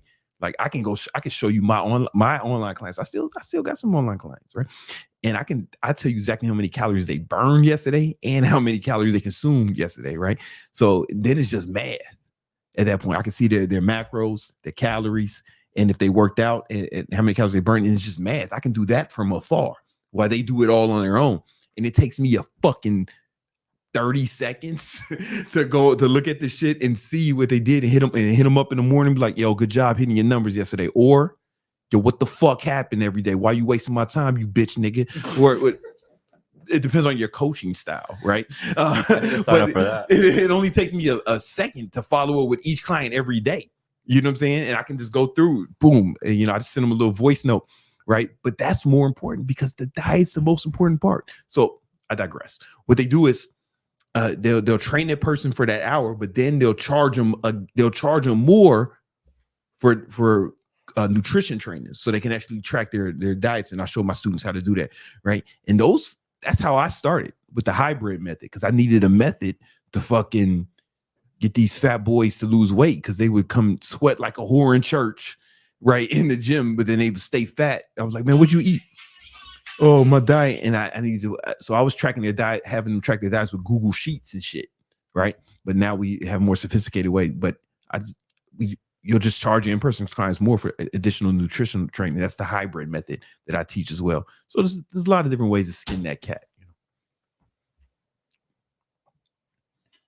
If the ebook's still, I don't know if the ebook's still in the description, but there's an ebook called The 10 Commandments online training you can download if you want to know more about it. It might not be, man. We were having all types of difficulties. There's nothing in that description.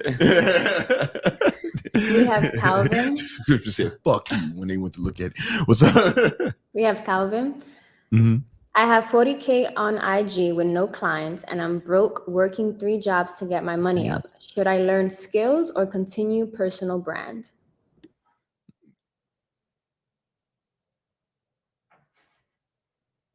I mean, 40K. Like, what was it? What were you posting memes and shit? Like when people say personal brand, like, what the fuck does he mean? You know, he just means like his personal Instagram and social media accounts.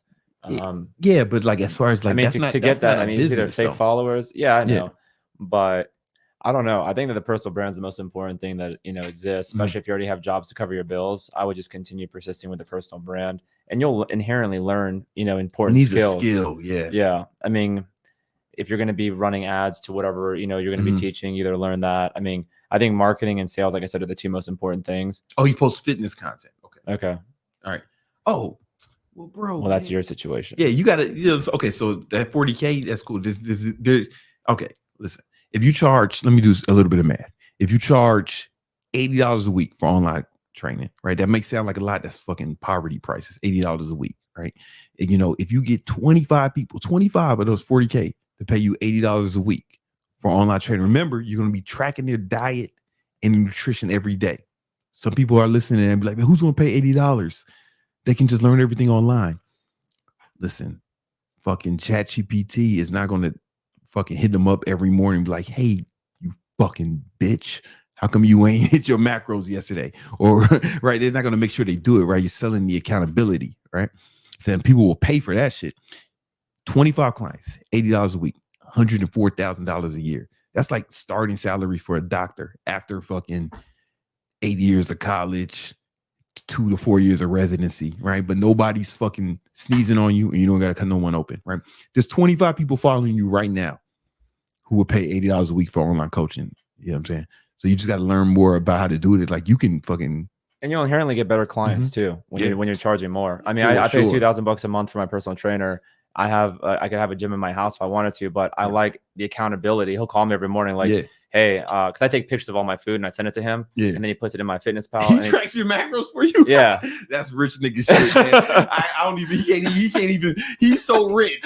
I'm telling you, Tom is so rich, he won't even put it in my fitness pal. He pays someone to put it in my. All right, no, go ahead, man. That's dope. No, I was just saying that. I like it, man. I don't cook my food, so I get it. Yeah, so I just take a picture. Actually, sometimes I'll take a picture, but most of the time my chef will take the picture, send it to. We have a group. His chef will take the picture, man. His chef will take the picture and send it to it. Talk that talk, man. Flex on these niggas, Tom. Let them know.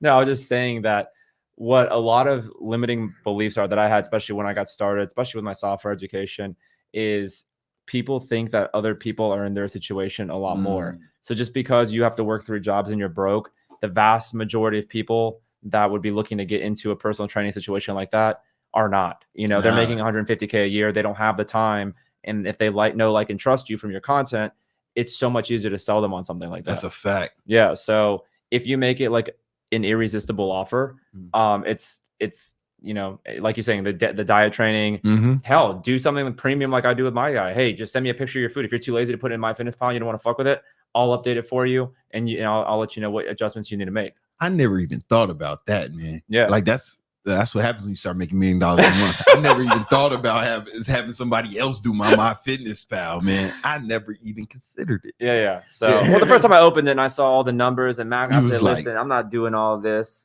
Like, this is what you do full time, right? Can't just take a picture. So then my chef will make the food. He'll take a picture, put it in the group chat. He puts it in the FitnessPal, and then at the end of the week, we have a report. We adjust.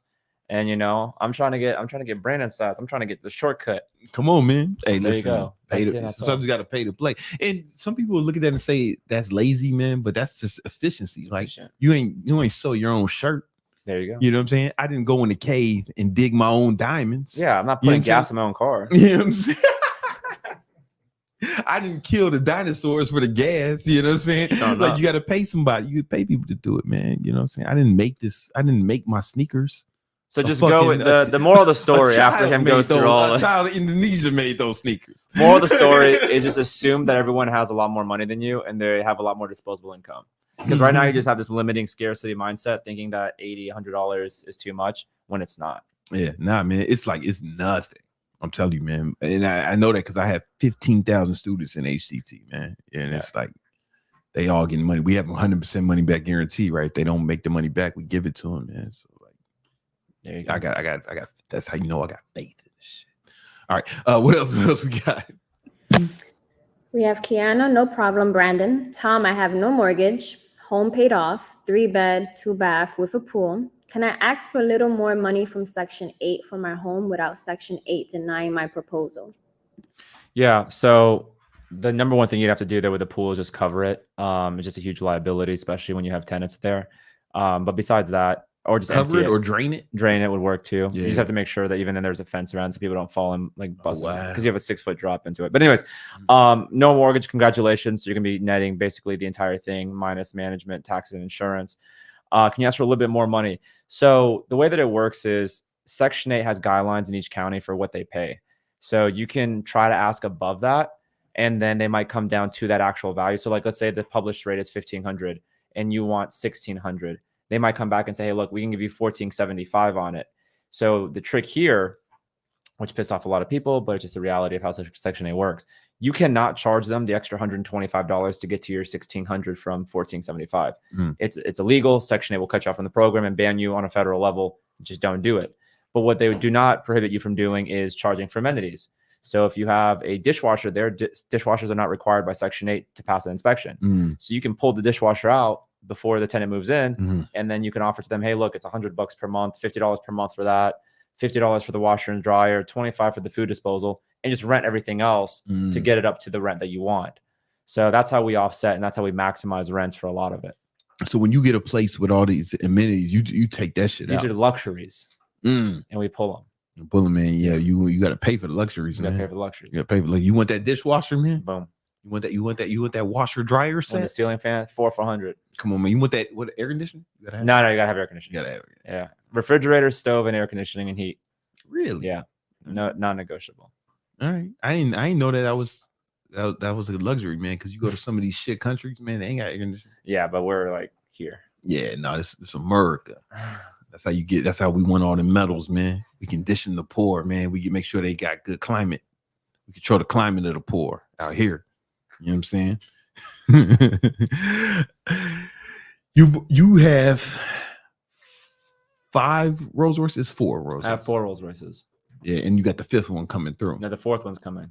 Oh, the so I have the Phantom, the Spectre, and the Dawn, and then the Collie comes in a couple months. All right, so I was thinking about getting the Cullinan initially. There you go. But then Tom said, "Yo, don't get a Cullinan," and he said a bunch of derogatory things to me about it. Then I find out he's buying a Cullinan. Well, I'm just trying to get the quadfecta. Excuse me. Because I already have the fan. I'm just trying to get all 4. Oh, okay. I'm trying to collect all the modern Rolls Royces. Got it. That's so it was just like a piece you had to have, like a Pokemon. And you had more to collect than them all. likely, my girlfriend will drive it majority of the time. Oh, I drive the Phantom and the Spectre. Oh, so it's like it's the girlfriend car. You put her in the Cullinan. Yeah. I was thinking about having my girlfriend drive the Cullinan when I get it, but my thing was like I was gonna ride in the back. Here we go. While she drives, and I was gonna put her in one of those like suits, get a little hat. You ever seen Green Hornet? The Green Hornet? No. Okay, it was just. This is too old of a joke. All right, I was reaching too far. It's gonna go over too many days. All right, anyway, she's gonna be like a driver, right? And she was gonna wear one of them suits, but we're gonna get a skin tight one with the titties out, and then wear one of them like little driver hats, and I'm gonna ride in the back. You know what I'm saying? And just like mush. This seems like this will not work out for you. We'll see, man. You know what I'm saying? Listen, she gotta make her way here somehow. All right. So, guys, what's your favorite one? You just said that Phantom, though, right? I love the Phantom. The Phantom is just stupid. Yeah. And then the Phantom costs more than the Spectre. Oh yeah, $250,000 more. See, I thought the Spectre would be more because it's electric. No, just the Phantom's their flagship, bigger, more comfortable. It's just insane. They only make 300 or 400 Phantoms per year. Now you don't like the Wraith, or the Wraith and the Dawn is pretty much the same car. It's the same platform. It's just the Dawn's a convertible Wraith. I think the Wraith is just like too budget. Yeah, it's what everyone that wants a Rolls Royce badge gets. It's like your starter Rolls Royce. It's not even a foreign anymore, but it's a domesticated citizen. Naturalized citizen, motherfucker. So why did you tell me not to get a Cullinan? No, your opinion. I just think they're so common. I mean, especially in Miami. I think if you lived in Raleigh, North Carolina, you'd be balling out of control. Yeah. But I think with your size and the fact that you're always in the car and creating content stuff, I just think that it'd make more sense to have a fanny. Yeah. You pull up like when I went to the Floyd Mayweather fight, and when I went to see Cat Williams, and I went to you know where I'm going, right? So the valets all have the exact same cars. It's all Ghosts and Cullinans and Hellcats. So when you're there with the only Phantom, it's just like, oh, okay, it's like who's it's a differentiator. It's more expensive too than the Phantom. Yeah, it's more expensive. Oh yeah, they start at like 600, 550. Like most loaded black badge Cullinans will be 550. Phantoms start there. Got it. Like mine was like 726. Was it God. See, I just got my driver's license. I had an Illinois driver's license when I was 16, but it got suspended like 15 years ago. Yeah. Right? You know what I'm saying? And then I was living in New York, I was living in Manhattan, and I was like, I don't need a car here, man. You know. And now I'm a Floridian. Yeah. You know what I'm saying? I'm in here in Florida. And now I said, all right, I'm gonna get my license. I went and got it. And initially, man, I was thinking, man, I kind of like the G-Wagon. But why you tell me not to get a G-Wagon? That's a Miami Mazda. You can't get a G-Wagon. You're not a Kardashian, motherfucker. That's embarrassing. And they'll take your card. Both of them. Get a G-Wagon in 2024. What are you gonna want? I mean, you want to wrap it pink? Come on now. I'm gonna have to pee sitting down if I get a fucking G-Wagon. Can't do that. All right, man. See, I ain't know. I thought this shit was hardcore. You know what I'm saying? Yeah, no. Listen, that's why Tom's my mentor. There you go. You know what I'm saying? So basically, I gotta get the Phantom. I think the Phantom would make a wonderful choice. I mean, you like the Spectre as well. I did like the Spectre. I think the Spectre is up there.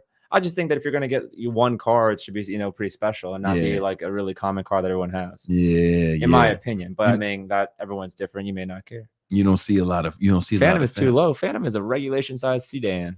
Yeah. She likes SUVs. Oh yeah. She had a Lexus. And RX 300. Yeah. The Phantom's the same ride height. It's the same height. Yeah, same ride height. She can drive the Phantom. Height. Oh, the Phantom's the same height as your Toyota. I mean Lexus. You know what I'm saying? Y'all both come by tomorrow and drive it. Yeah. I was whipping that bitch. Actually, don't unless you're ready to buy one because The second you let her drive that Phantom, it's over. Yeah, no, just driving that Phantom was like driving a magic carpet or a cloud. Like you can't. It's so weird. Like you don't feel the road. Yeah. In a weird way. And then we got into the Lambo. I felt all types of road in the Lambo, man. I felt bumps and shit. You know what I'm saying? Bumps in the road. It was different, the Lambo. It wasn't practical. It's only a 2-seater, and I'm too big for that shit. Mm-hmm. I'm too big for that shit, man. These are the problems I have. 6'2", 200 pounds of pure American muscle. It's like trying to squeeze all of this in a Lambo. It was a little too tight for me, man. But I still liked it though. I still liked it. I like the Ferrari. I'm sorry, the Ferrari. Yeah. I really like driving that one. It's a good car. It's a good car. How many cars is enough? Well, I haven't found out yet. I just have different uses for them, Like I said, the Urus my girlfriend drives. The Ferrari and the Huracan, just cool to sometimes we'll take both of them out for like lunch or dinner. Just both cars. Yeah, we'll take both cars out. So it just depends. All right. What's I think we got a super chat, man. KMS Kiana says, Brandon, Tom, and Brandon's girlfriend, you are all very knowledgeable. Thanks for the wisdom. Two or three of those is right. So it's Tom and Brandon's girlfriend. You're right. Thank you, KMS. You know what I'm saying? That's the one girl who watches. So shout out to her. 1 out of 200. Yes, and man, we keep that diversity here, man. You know what I'm saying? We, equality. You know what I'm saying? You just bought a second boat. Yes. Tell me about that. Why you need 2 boats?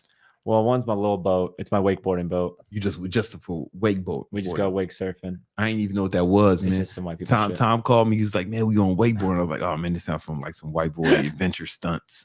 And I did it, man. I liked it. It was cool. Yeah. He got up. It was a good time. Yeah. What's his name was doing? Aiden. He was. He was. Yeah, man. He was doing this. You did that shit before?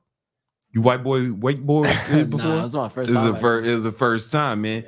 And like, you the only Dominican I've ever met who can swim. I swear to God. I'm not saying they can't. You know what I'm saying? I'm just saying you the only one I met.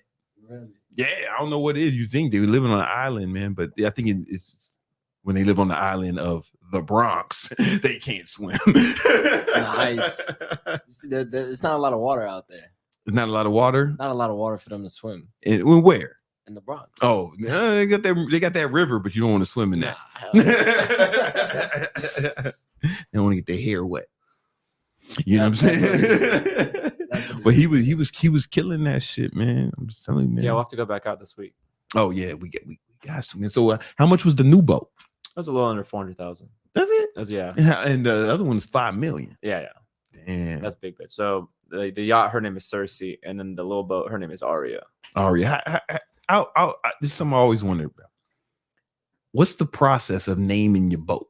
Like, how was you just pick it and then you put it on the registration? No, yeah, but like, I mean, like, how I chose how it. You come up with? Oh, I think meant like logistically what you have to do. I'm just a Game of Thrones fan. Oh, those are Game of Thrones shit. So they're all the queens. So my first yacht was Khaleesi, which is like the super hot blonde one, and the second one was Cersei. And then I got a little boat, and the smallest character in Game of Thrones is Arya, like the little girl.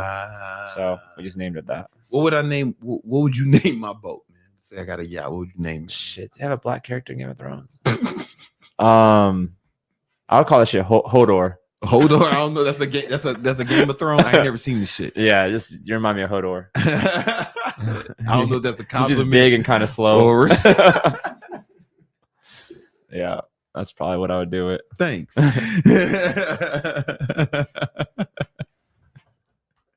Guys, if y'all want to know more about Section 8 real estate, we're doing a free training on Monday. Link in the description, man. Tom's gonna break the whole shit down, man. The whole shit gonna be broken down for you, man. It's gonna be me. It's gonna be Tom, Hodor, and we gonna be in there breaking the whole game down, walking you through how I got my properties, how you can get yours as well. I think it's Superchat just came in. I want to say his name is Namsi. Yeah, that Do sounds you right. ever fall off the grind? And if you ever do, how would you get back into the flow of grinding? Tom, you ever fell off the grind? I mean, I think everyone feels, discouraged, or if they have run into a setback, you just kind of feel like unmotivated.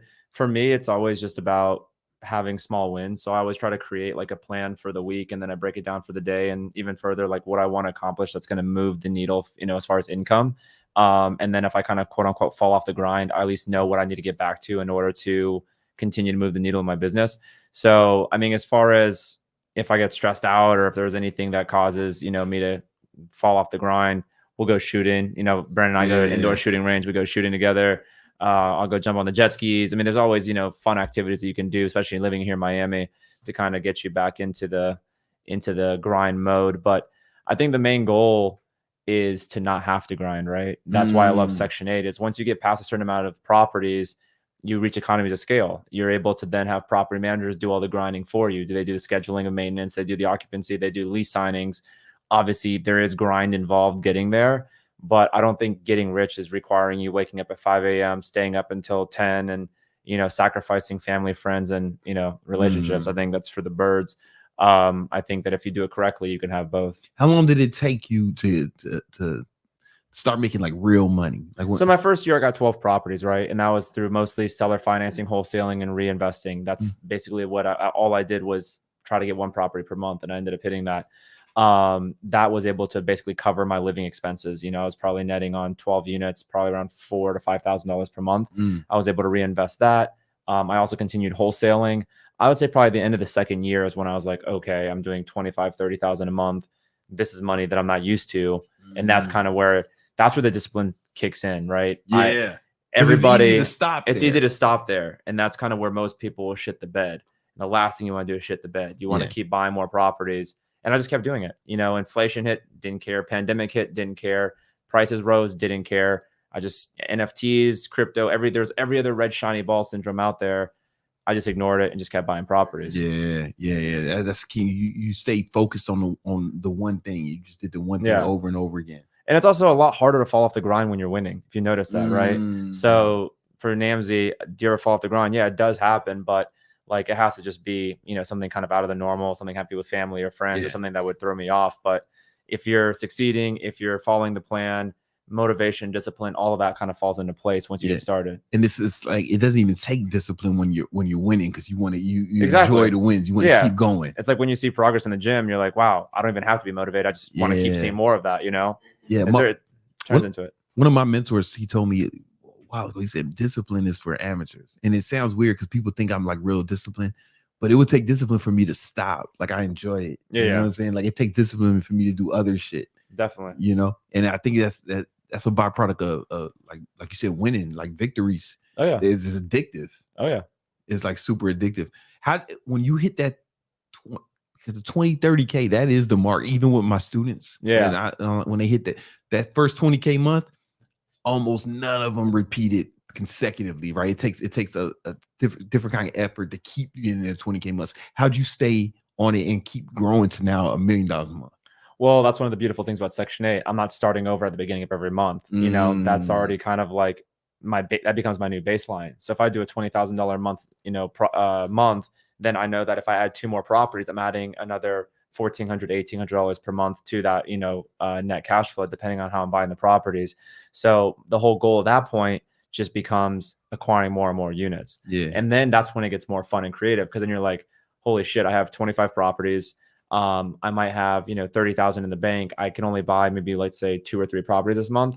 But let me call up Brandon and show him I have 25 properties. He might have $500,000 sitting around that he wants to park into properties. Mm-hmm. Now you can start, building partnerships. You can start networking on social media. You can go to local events and you can raise partnership money to buy more units. That's what you were doing. Like that's how I got. That's how I got to 725 that fast. And then I remember you said you bought out your investors. Yeah, I would do a cash out refinance, and then I would use that money to pay off the investors, and then I would keep the properties for myself. So you pay them off. They're happy. They're happy. They got their return. They got their money back. Yeah. And now you own the properties. I own the properties 100%. That's what's up. But that answers part of my question. But I mean, like, a lot of times people, they lose their hunger at 20, because let's be honest, at 20K, 30K a month, In most the cities, you're living above. most cities you're living above, and you might, especially if you come from poverty or come from like middle class, you probably your richest friend. Yeah. You know, like how do you keep the motivation to keep going? So for me, it was always very superficial and materialistic. Like I always loved cars, right? And I knew that I couldn't get the cars that I wanted with 20 grand a month. So, and then I would see, you know, I don't know, $250,000, because we didn't have a Lambo dealership in Wilmington, North Carolina. So I'd only see a Lambo in a dealership. It was like a pre-owned, like Gallardo or some shit. So, but I would just use that as motivation. Like, hey man, like I'm sick of going to this dealership and not being able to afford anything on the lot. So using that allowed me to continue to kind of keep my head down and keep buying more and more properties. That's so funny, man, because I hear all these people say, man, you got to have motivation, got to be more than the money, man. But it's like, you can just have materialistic goals. Yeah. And I think everything else falls into place, because then you can do things that you're passionate about, right? Yeah. And then I think most people do it backwards. They try to find their passion and then try to make money with it, which typically passion probably sucks for money. You know, didn't grow up wanting to be a Section 8 landlord. No, I didn't even know about Section 8. That was never my passion or my life's goal. I just found a need, I exploited it, and then I repeated it. Yeah. And I got rich. Yeah. And it's like a need people want, man. Like just motherfucking broke boys who need housing. The government needs Section 8 real estate investors, that they need people to invest in the program. So it's like you just fulfilling a need that people want, right? And you ain't got to be passionate. That's what I'm saying. People, how do I find my passion? It's like, yo, you don't have to be passionate initially. I think anything you get good at and start finding success in, the passion will come. You probably enjoy real estate now. Oh, now I enjoy it. Now it's fun to go looking for properties and making lowball offers and hurting feelings. It's always a good time, you know. But you didn't enjoy it at first, right? That's what I'm saying. Like I'm glad you said it, because I think following your passion is overrated. Like you got to follow the money. I think that's just something that people say that have already made it, look back down and tell people, like, you know, as platitude and advice for it. I think there's a lot of that, bro. There's a lot of advice that they never would have followed. It's always like the most random shit. You hear like Larry Ellison from Oracle, who started the database, you know, tech company. He said it all the time, like, follow your passion. Like, you don't care about database. Get the fuck out of here, Larry. So just stuff like that. I don't know. Like, you know, some of the shit I've been saying, I think it's like false humility too. Motherfuckers, but man, I was just so lucky, man. I was just like, or they say shit like that. No, you worked hard, man. I want to hear that shit. Like, because it sounds good. And you worked, it sounds good. It's a good soundbite. Yeah, you know, like, because Jordan, a lot of y'all wasn't outside in the 90s, but I was. And like Jordan would talk all that shit, you know what I'm saying? But we found out later how he really thought, right? He was a fucking arrogant asshole, right? You know what I'm saying? Like, it ain't luck, it's hard work, you know, and everybody, at least initially, but it was hard work initially, right? You were doing all that wholesaling and shit. Oh yeah, I was very active. And that was another big motivating factor, is I wanted to get out of that. You know, I didn't want to have to keep grinding for the next deal to know when I was going to eat well next. You know, it was all about kind of buying your freedom. Is really the way you look at it. Like, hey, my freedom number is 100,000 per month. How do I buy X amount of properties to hit that goal? How do I get the money to be able to get that? I need to wholesale. I need to reinvest. I need to refinance. I need to raise money from other partners. I put that all together, and now I can buy 20 units a month. Yeah. I think I got this theory that I think after around 20, 30K a month, you got to have almost like a selfish motivation. Like, you still want to do nice things, but you know, there's still got to be more to it. You know what I'm saying? Like, because you're not running from anything after that. Yeah. Like initially, like when we first started, right, we were talking about we're running from poverty, we're running from the grind, right? But now, I mean, at 20K, man, you ain't running from shit. You know, now it's like you got to need something to run to. It has to change. I think life starts at 40,000 per month. Tell me more about that. I think that looking back, when I hit around those numbers at 40 to 50K mark, I was able to do majority of the things that I wanted to. I was able to travel first class. I was able to have the $3,000 a month Lambo payment. I was able to have the $4,000 a month $1 million mortgage and still be able to reinvest and save for retirement and stuff. Right. So at that, after 40,000, I think that happiness probably peaks around that 40 to 50,000. I think that I've heard like studies that happiness peaks at 75,000 per year, which is horseshit. Yeah, no, I can show you studies that they newer studies that disprove that. Yeah. So I think that, in my opinion, 40 to 50,000 in most cities for most people, they would feel rich. Yeah. You know? No, you definitely will, man, because you can do then you can't do. Yeah. For the most part. Yeah. And that's like what, $500,000 a year? $500,000 a year. It's really not that far. And I mean, especially if you have a personal brand or, you know, if you're coaching or doing like what you teach, you know, to reach that many people to get to that is not an astronomical task. Yeah. You know what I'm saying? And if you want to do it in a passive way, like super passive, Section 8 is like the only, it's the closest thing to real passive income I've seen ever, you know, like that's why I didn't own any real estate until I met you and I started getting into it. Oh yeah. Listen, guys, if you want to learn more about that, we're doing a free training this Monday coming up. All right. It's at 8 p.m. The link is in the description. Register for that training right now. It's going to get filled up. Right, because if you're watching this now, you got time to get into it, but it's gonna get filled up. Make sure you register for that immediately. Tom, man, you got any closing thoughts you want to leave the people with? You know? I think typically what I hear a lot on Instagram and DMs and like coaching is as far as like how do I get started. I think for most people, it's just making the first offer. I think most people are just scared and like of the unknown, or like that they're going to mess up and lose their entire life savings, or people just even worried about investing anything into it. And I think the best way to think about it is you're not spending that money. You're literally just converting that money from cash into a real estate currency. Yeah. So, I mean, when I forgot where I even read that as far as like, hey, if you go to Europe, you need to convert that shit to euros, right? So if you want to get wealthy, you have to convert that to real estate.